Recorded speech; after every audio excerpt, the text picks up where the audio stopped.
Hello guys, welcome back to my YouTube channel Shampa কিচেনের তরফ থেকে তোমাদেরকে অনেক অনেক স্বাগত। তা আজকে রেসিপিটা হচ্ছে সিম বিচি আলু দিয়ে ডালনা। তো কীভাবে বানাবো তো চলো দেখাই। রেসিপিটার জন্য আমার কী কী লাগবে: হলুদ গুঁড়ো, জিরের গুঁড়ো, কাশ্মীরি লঙ্কার গুঁড়ো, আর ফোড়ন লাগবে 5 ফোড়ন, তেজপাতা, আর এখানে চিনি নিয়েছি, গরম মশলা, গোটা গরম মশলা, মটরশুঁটি, আর আমি পেস্ট করে নেব টমেটো, আদা, কাঁচা লঙ্কা। তো নিয়েছি লবণ, আর এখানে আগে থেকে আলুটা সিদ্ধ করে নিয়েছি, আর সিম বিচিটা আগে থেকে ছুলে রেখেছি। কড়াটা বসিয়ে দিয়েছি, তো দিয়ে দেবো রিফাইন তেল। সিম বিচিটা ভেজে নেব প্রথমে। তেলটা গরম হয়ে গেছে, সিম বিচিগুলো ছেড়ে দেব।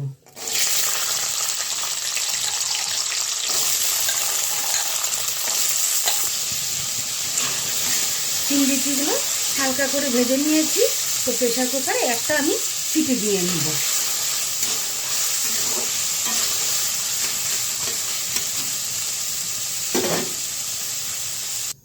প্রেশার কুকারটা বসিয়ে সিম বিচিগুলো ছেড়ে দিয়েছি, তো অল্প পরিমাণে জল দিয়ে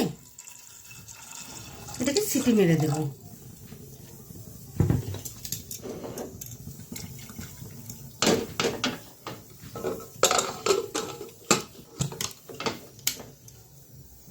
প্রেশার কুকারটা নামিয়ে দিয়েছি, তো এখন বসিয়ে দিয়েছি কড়াইটা। আমি কড়াইটা গরম হয়ে গেছে, তো দিয়ে দিব রিফাইন তেল।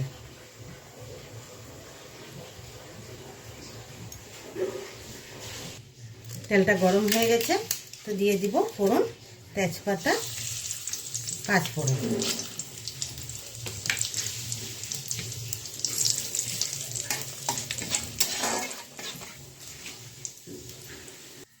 সম্বারটা করা হয়ে গেছে, তো আলুগুলো ছেড়ে দেব।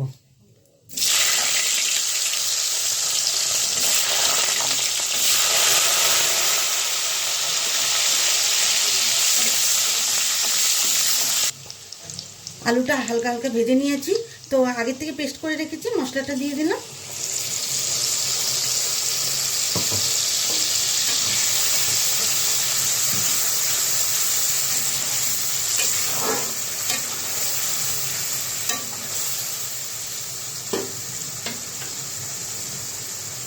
দিয়ে দেবো মটরশুঁটি, জিরের গুঁড়ো, হলুদ গুঁড়ো, কাশ্মীরি লঙ্কার গুঁড়ো, সামান্য চিনি,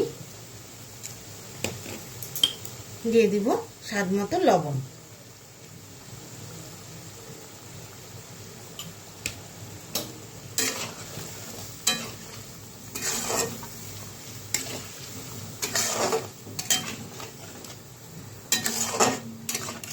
তো 5 মিনিটের জন্য ঢেকে রাখবো। ঢাকনাটা উঠিয়ে দিই। তো মশলাটা আমার কষে গেছে,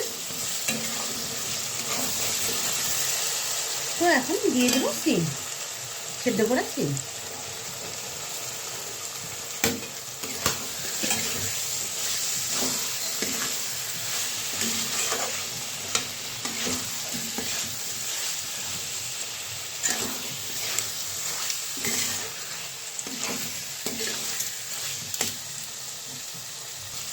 সিম বিচি দিয়ে ভালোভাবে কষে নিয়েছি, তো এখন পরিমাণ মতো জল দিয়ে দেব।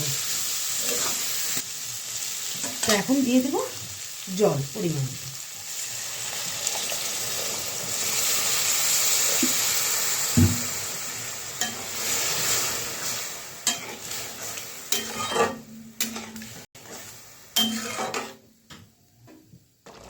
রান্নাটা আমার কমপ্লিট হয়ে গেছে, তো এখন ঘি দিয়ে নামিয়ে নেব।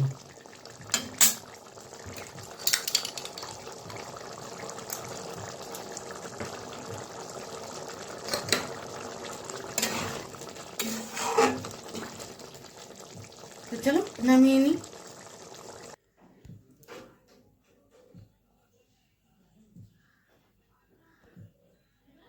এই রেসিপিটা কেমন লেগেছে অবশ্যই কিন্তু কমেন্টে জানাবে, আর লাইক, শেয়ার অ্যান্ড সাবস্ক্রাইব করতে একদম ভুলবে না। বাই।